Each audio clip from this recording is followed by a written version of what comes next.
There we go. Okay, so it was working. I was like, well, what's going on? Hey, everybody.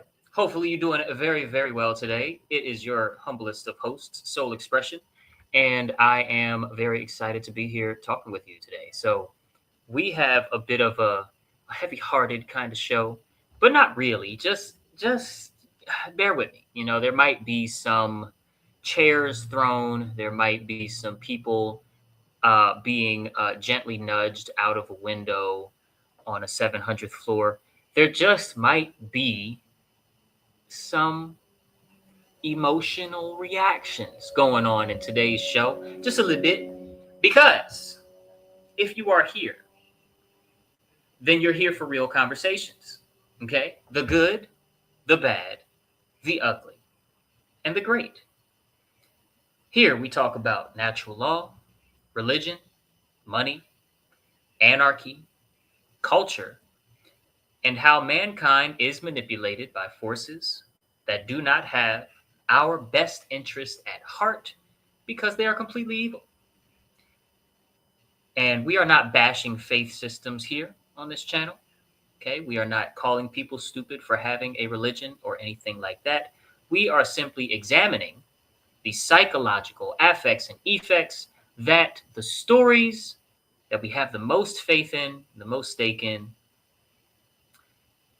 um, the affects and effects that they cause, and how those stories and responses shape society and our world.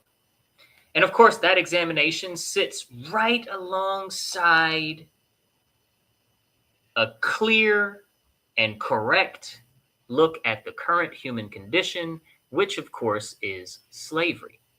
Government is slavery. And the question that we have to always come back to is what could actually improve with a proper understanding of the inner storyteller and why. Excuse me, and how it works, not in why. And how it works, how the inner storyteller works. Now, if any of that makes you a little uneasy, makes you a little angry, makes you a little sad, makes you want to throw up, then all is well. Instead of throwing up, just give a smile because here, although you are absolutely encouraged to leave, excuse me, Jesus Christ, what am I saying today?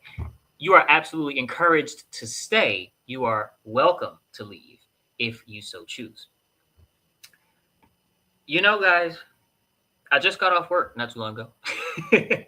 This episode does not exclude me, but the way that I talk, the way that I speak, you know, I'm kind of addressing a thing. And so, it may sound like I'm not in it, but I'm in it. I'm in it.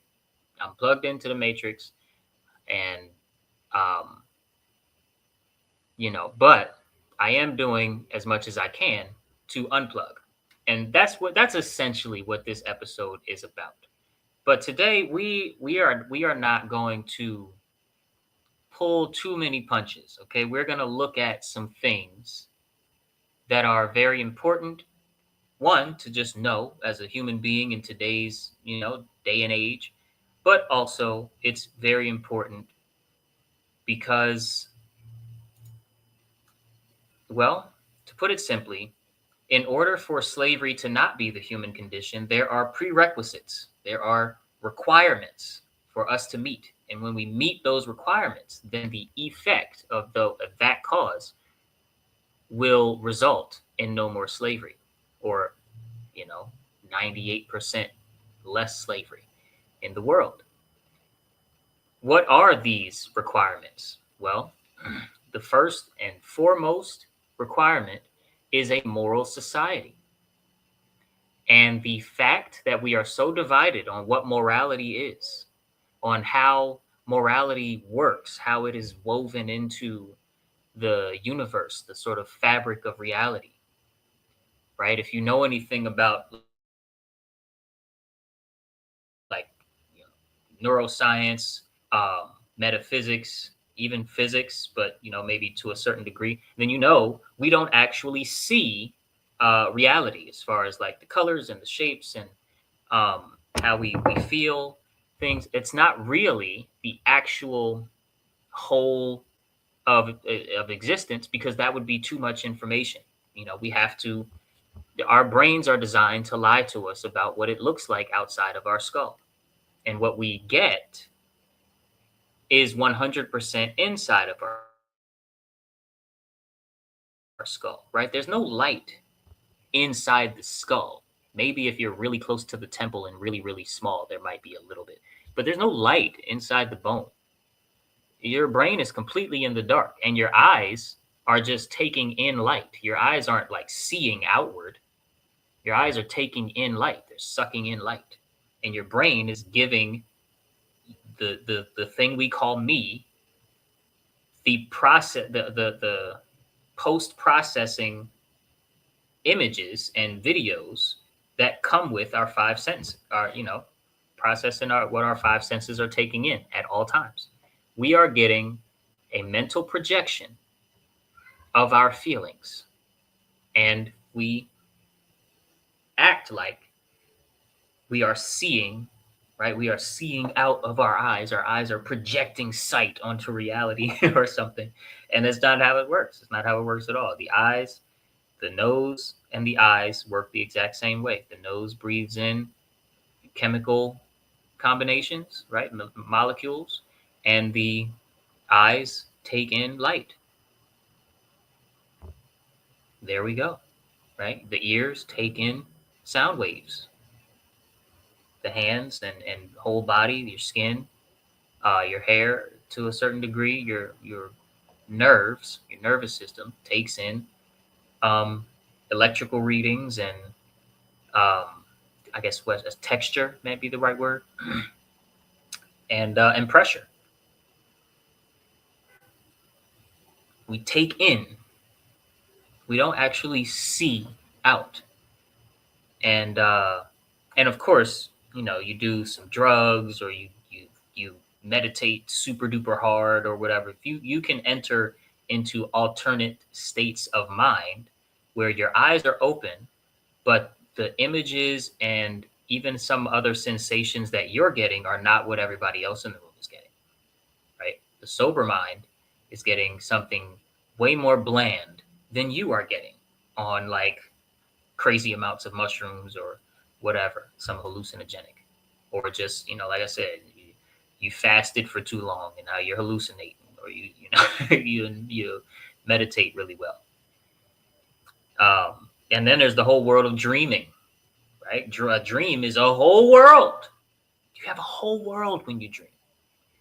All of this to say, we don't really know what reality is, except for we have a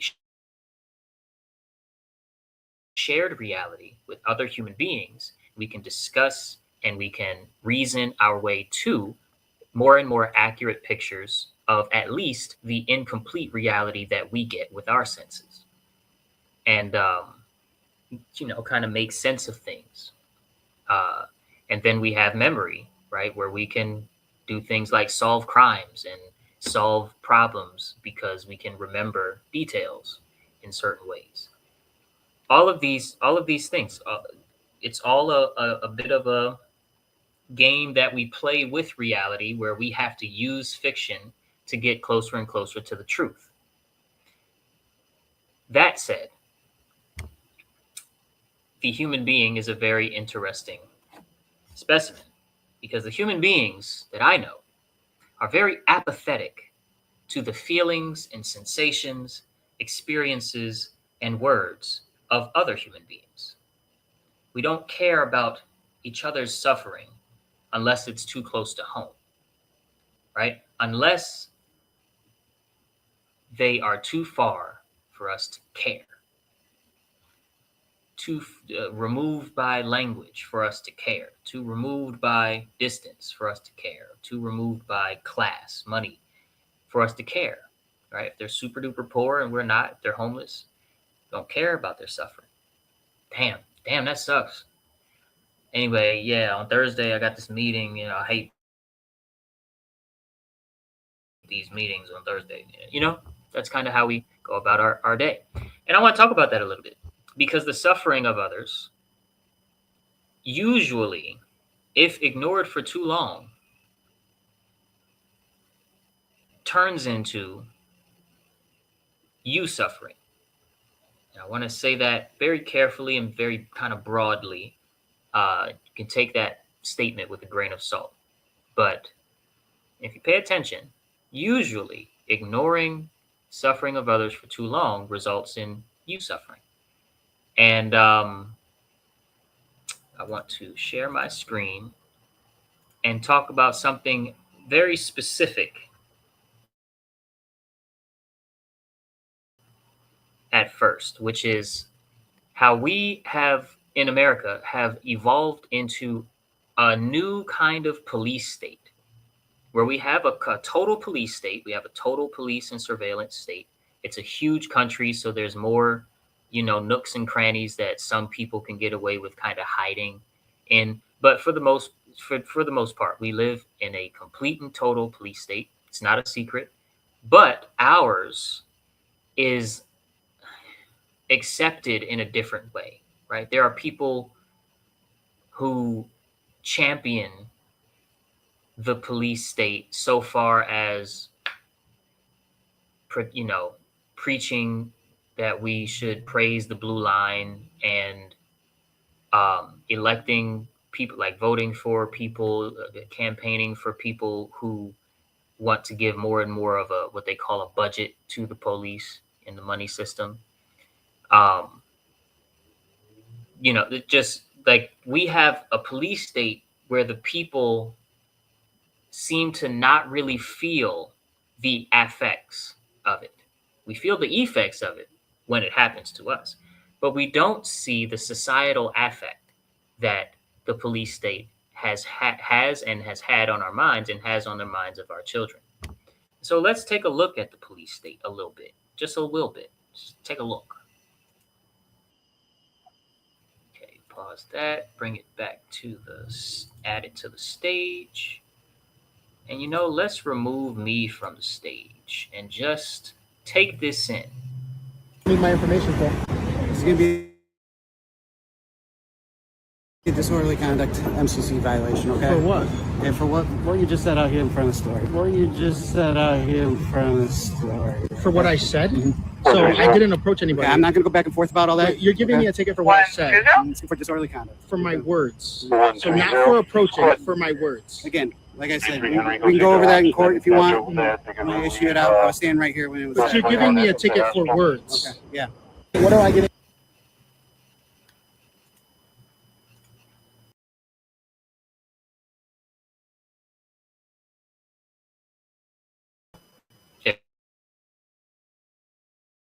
There we go. But you're giving me a ticket for my words, bro. For my words. Chicago. It's a very clear camera. That wasn't that long ago. What does it mean to get a ticket for your words? What does it really mean? Right? And this is not a constitutional argument.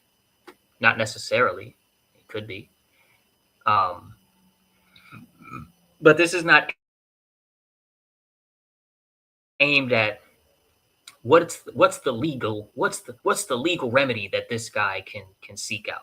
Now, all of that is fine and great. Love legal remedies. But what does it really mean to get a ticket for your words when specifically the cop nodded and acknowledged the fact that he did not approach anybody? So he was not in people's face with his words, yet he got a ticket for his words in Chicago.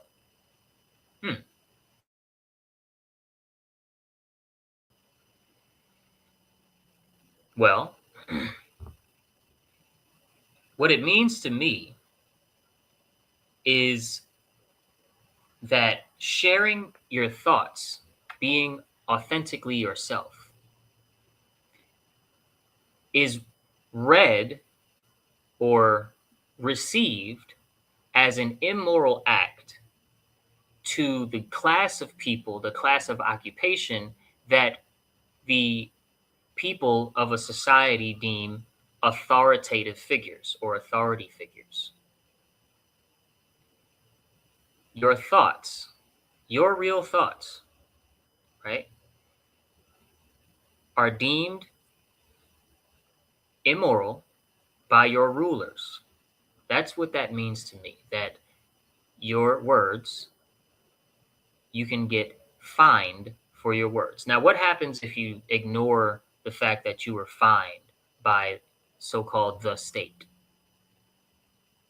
Well, then you get threatened with being in a cage, right? If they invite you to a meeting at a place called the courthouse and you don't respond, right? You don't attack them, but you don't respond because you don't want to go. And you just want to keep going about your day. You don't agree that you owe somebody money because you said something and you just ignore the entire process. Well, then, something escalates. Hey, the state randomly charged you for speaking. You ignored our first attempt to charge you. Now we have to escalate matters and tell you if you don't do something in our favor because we charged you for your words, then we are going to put you in a cage, regardless of what your occupation is, what your responsibilities are, and how it might affect those around you. We're going to put you in a cage for a specific amount of time, for as long as we can, and remove you from what you thought was your freedom. This is all just what happens. What does it mean to get a ticket for your word? Even if it's easily beat in court, even if you take it to court and you beat the case and the charges are dropped and you don't pay a dime, except for the amount of time that you spent either putting together, a legal argument and following procedure enough to get it not only heard, but to successfully get your case dismissed all by yourself, or the amount of money that you did pay in legal fees for your representation to file some of that paperwork for you. Even if it's beat in court and you don't pay the initial charge fine, what is stopping the organization that charged you in the first place from any form of retaliation? If you can get charged for your words once, what is stopping the organization, the country itself, the government itself, the state itself, pardon me? What is stopping the state from charging you for words in your recent past? They can charge you for words in your recent past. Can they charge you for words up until, or after the point that you turned 18, maybe, or 21 or something? Who knows? I don't know. One of the things that Candace said on her, was it her most recent episode? It might have been 2 episodes ago, but I think it was the most recent episode. And I talked about it on this channel already. Candace Owens, she said, it only works if people think it's real. And it's just the best quote on her whole show, her whole catalog from pre-PragerU all the way to her last episode. Best Candace quote, hands down. Power only works if people think it's real. And power in that context, when she said it, she was talking about, government power over others, Victor Marx kind of characters, just these people that think they have a divine right to rule, where those that they try to rule over have a divine obligation to obey them. This class of people, this class of crazy. And of course, we're going to illustrate this a little bit further with another post on, did it pause? I think it did, right? Yes, okay. On the Instagrams. So let me share my screen again and let's go a little deeper. share, and then add to stage. Add to stage. And then, oh, nice. It already took me off. Oh, no, it didn't. Here we go. Boom. Check this out.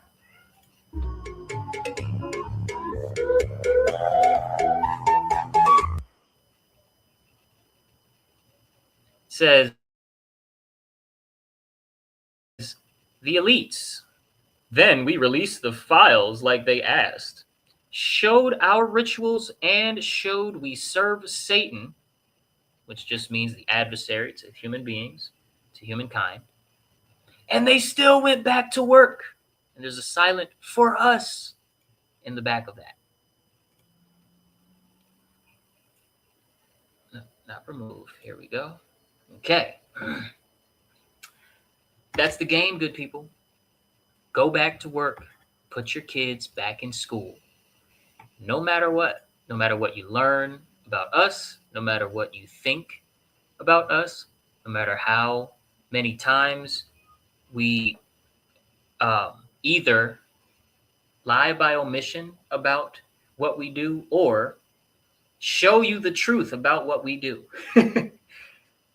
You are locked in to serving us. Now, why is that? Why are we locked into serving us? Well, first of all, we don't really feel like we're serving them, right? When we pay our tax, when our taxes are withheld from our paycheck, and then, a W-2 is submitted to the IRS, and we give them our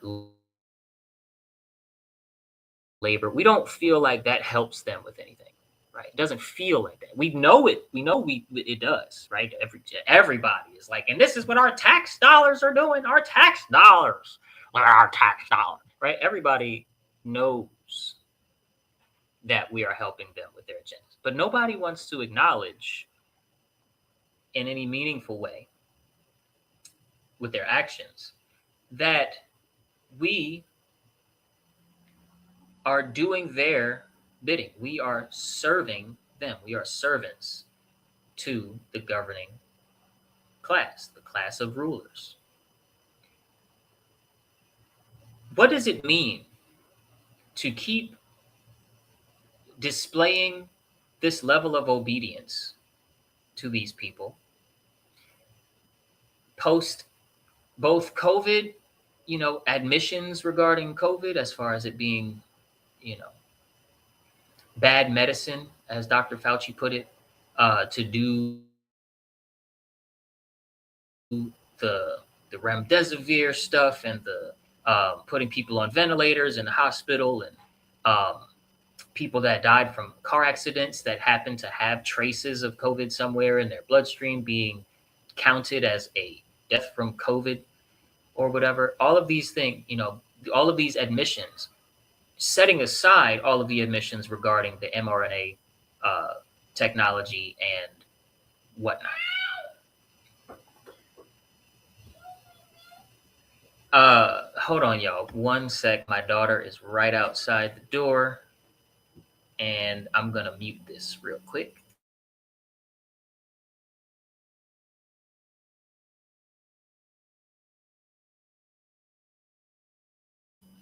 All right, unmuted. Now, I was answering the question, what does it mean to still go to work, still be obedient to these people post, Epstein drop and post COVID admissions? And I was going through the COVID admissions, right? Right. They admitted to almost everything, right? Setting aside some of the big, huge things that get people shadow banned and whatnot on YouTube. Post Epstein drop? It's like, okay, something in the back of our mind knows that if we are walking through a shopping mall or a grocery store and we're not paying close enough attention to our child, any given day, almost a child of almost any still vulnerable age can get snatched up and taken away at all hour. It doesn't matter if it's daylight. It doesn't matter if there's a bunch of cameras in the grocery store or outside of it or whatever. Doesn't matter, right? They can and often will get snatched up if we are too oblivious oblivious to what's going on, right? In a whole bunch of places, not only in the country, and it's even worse in some other, non-US places. And I think I say worse because I think it's worse. I've been to a bunch of countries, but I haven't lived in a bunch of countries. And, I know that there's a lot of propaganda campaigns that I grew up ingesting that suggest that America is just so great, so safe, and so progressive, and so ahead of the curve that, thinking about other countries, you just think that some bad things that happen here may be even worse over there. But I could be wrong. So regardless, we know in the back of our mind that your kid can get snatched up in the grocery store if you're not paying attention. And why do we know that? Well, because it happens too much. It happens far too much. When we look at the numbers, let me Google it. What's the number? How many children in the United States go missing every year? Question mark.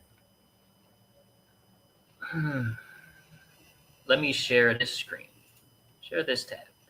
Between 350 and 460,000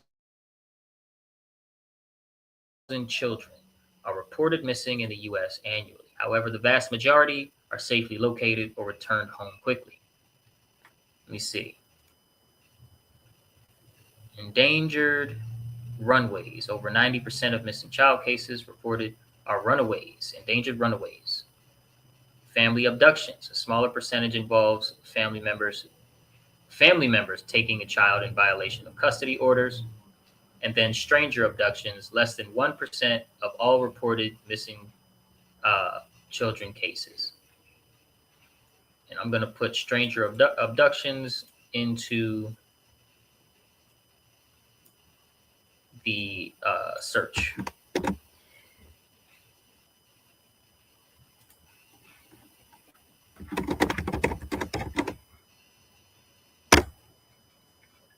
How many children in the United States are taken in stranger abductions every year?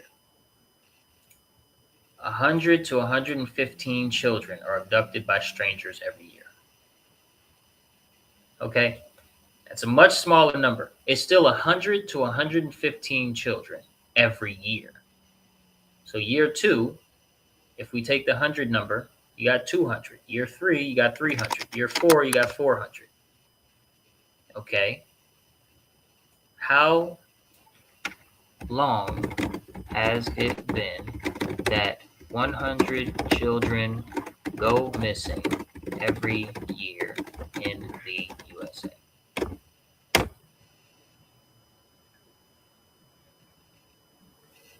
Two or three decades.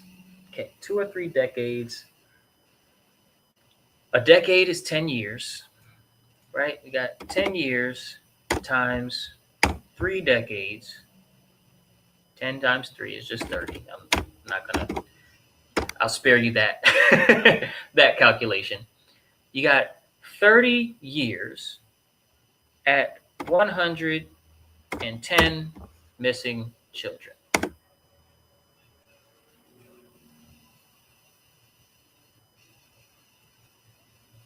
That's insane. 100 kids a year. And that's just the stranger abductions. That doesn't mean that when a family member does it, the kid is actually safe.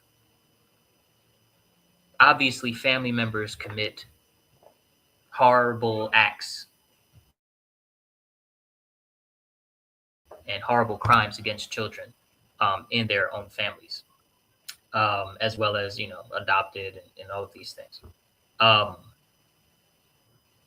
We know because of the Epstein drop that there are children from all over the world. Okay, my search results were just in the United States because I felt like it was not as bad with the stranger abduction phenomenon in the United States. I wanted to check and see. But then I got sidetracked with what I'm talking about today. Regardless, we know that because of the Epstein drop, kids taken from all over the world ended up, on islands, in tunnels, in mansions, in smaller houses, in Delaware, in Utah, in all of these places, right? And even outside, like even before the Epstein drop, there was plenty of reporting that people like me got into and that I would watch and listen to, read, whatever. We know that our so-called tax dollars have been not only used, but also come up missing in direct relation and or alignment or adjacent to projects involving the Epstein class of people. Yet, all of this knowledge being dropped on the public resulted in 0 changes for the better and a few other changes for the worse, meaning Donald Trump got worse, Congress got worse, the voting class got stupider, our kids got stupider, right? Things changed for the worse. Nothing changed in the direction of more freedom and less corruption and less coercion. Nothing at all. Not for the better. That's what it means, right? Now we got one more clip that I wanted to show. I'm going to make sure that